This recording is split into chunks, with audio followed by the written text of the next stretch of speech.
एक मोठी आणि ब्रेकिंग न्यूज समोर आलेली आहे। जळगावमध्ये मोठा अपघात झाल्याचं समोर आलेला आहे। एक पुष्पक एक्सप्रेस जी आहे ती सीएसटीच्या दिशेने येत होती आणि तेव्हा ही दुर्घटना घडलेली आहे। पुष्पक एक्सप्रेसनं ब्रेक दाबला, त्यानंतर काही ठिणग्या उडाल्या आणि प्रवाशांना असं वाटलं की या एक्सप्रेसला आग लागली, म्हणून त्यांनी तिथून आपला जीव वाचवण्यासाठी उडी मारण्याचा प्रयत्न केला आणि उडी मारताना ज्या ट्रॅकवर उडी मारत होते त्या ट्रॅकवर कर्नाटक बंगळुरू एक्सप्रेस जात होती आणि त्यावेळेला त्या एक्सप्रेसनं अनेकांना उडवल्याची माहिती समोर आलेली आहे। किती प्रवाशांचा यात मृत्यू झालाय याची जी माहिती आहे ती अद्याप समोर आलेली नाहीये, परंतु जवळपास 35 ते 40 प्रवाशांनी उड्या मारलेल्या होत्या आणि त्या उड्या मारत असताना त्या ट्रॅकवरून बंगळुरू एक्सप्रेस जात होती आणि तिने या अनेक प्रवाशांना उडवल्याची माहिती समोर आलेली आहे। अद्याप मृतांचा आकडा समोर आलेला नाहीये। तसंच ही अफवा कोणी पसरवली, आग लागल्याची जी काही अफवा पसरवली गेली आणि त्यानंतर प्रवाशांनी उड्या मारल्या, तर ही अफवा कशी पसरली,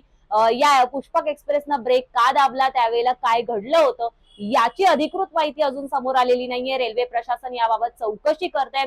रेल्वे प्रशासन जे आहे ते तातडीनं इथे मदत पोहोचवण्याचा प्रयत्न करतंय। घटनास्थळी जवळपास 7 ते 8 ज्या रुग्णवाहिका आहेत ते पोहोचवण्याचं काम सुरू झालेलं आहे।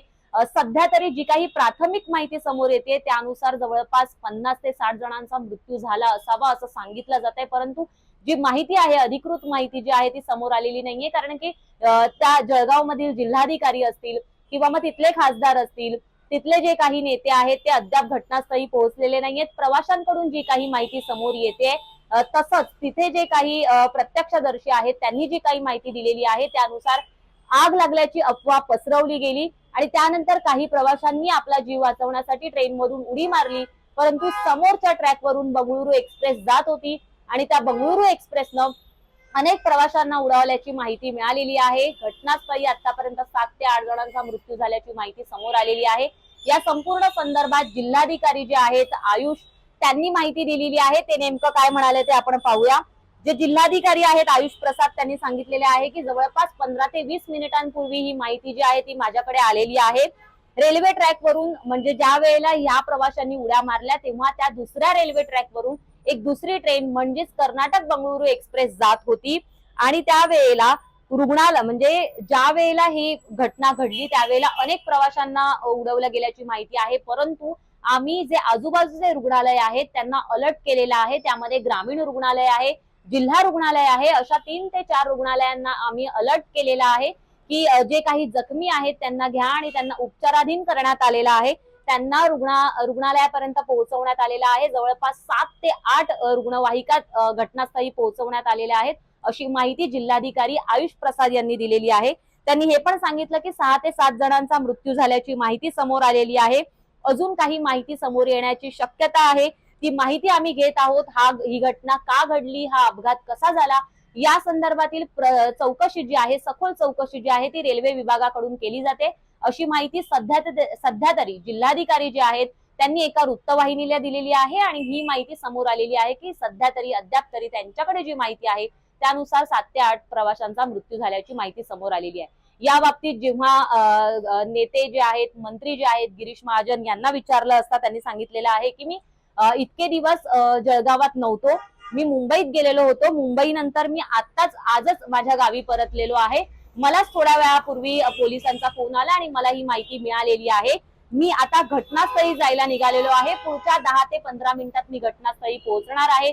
नेमके किती जणांचा मृत्यू झाला, घटना कशी घडली, कोणी अफवा पसरवली, नेमकं त्या घटनास्थळी काय घडलं याची माहिती, अधिकृत माहिती अजून तरी माझ्याकडे पोहोचलेली नाहीये, परंतु मी घटनास्थळी पोहोचल्यानंतर नेमकं काय घडलं हे मी सांगू शकेन अशा प्रकारची माहिती गिरीश महाजन यांनी दिलेली आहे। त्यांनी सांगितलं की जी काही घटना घडलेली आहे ती अत्यंत दुर्दैवी आहे, कारण की किती जणांचा मृत्यू झालाय हे समोर आलेलं नाहीये, परंतु अनेक प्रवाशांनी जीव वाचवण्यासाठी उडी मारलेली आहे अशा प्रकारची माहिती गिरीश महाजन यांच्याकडून देण्यात आली।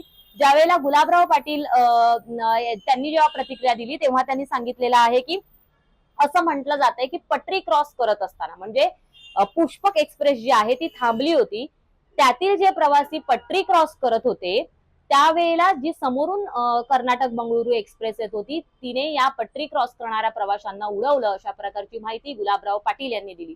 थोडक्यात ही सगळी जी माहिती आहे ती आता मात्र आपण बघतोय तर ही सगळी प्राथमिक माहिती आहे, या संदर्भातील अधिकृत माहिती अद्याप तरी समोर आलेली नाहीये। परंतु ही सर्व मोठी दुर्घटना असल्याचं सांगितलं जाते, कारण की अनेक प्रवाशांचा रेल्वेमधून उडी मारताना मृत्यू झाल्याची माहिती समोर येते। घटनास्थळी अनेक रुग्णवाहिका पोहोचलेल्या आहेत, रुग्णालयांना अलर्ट देण्यात आलेला आहे, रेल्वे प्रशासन याबाबत माहिती घेते। अनेक नागरिक जे आहेत ते यांच्या मदतीसाठी पोहोचलेले आहेत। जे प्रवासी दुर्घटनाग्रस्त झालेले आहेत त्यांच्या मदतीसाठी अनेक नागरिक, ज्या गावाजवळ हे झालं, परधाडे गावाजवळ हा अपघात झालेला आहे आणि तिथले नागरिक जे आहेत ते त्यांना मदत करण्यासाठी पोहोचलेले आहेत। तसेच नेते गिरीश महाजन घटनास्थळी पोहोचतायत, गुलाबराव पाटील देखील निघालेले आहेत, तसंच जिल्हाधिकारी वेळोवेळी याची माहिती घेतायत। या संदर्भातील जी अपडेट आहे, या संदर्भातील अधिक माहिती जी आहे, अधिकृत माहिती जी आहे ती थोड्याच वेळात समोर येण्याची शक्यता आहे। परंतु अनेक प्रवाशांनी उड्या मारल्यामुळे ही घटना जी आहे ती अधिक मोठी झालेली आहे। जवळपास 50 ते 60 जणांचा मृत्यू झाला असावा असं सांगितलं जाते। या संदर्भातील प्रत्येक अपडेट आम्ही तुमच्यापर्यंत पोहोचवणार आहोत आणि त्यासाठी तुम्ही माय महानगर लाईव्ह या आमच्या युट्यूब चॅनलला सबस्क्राईब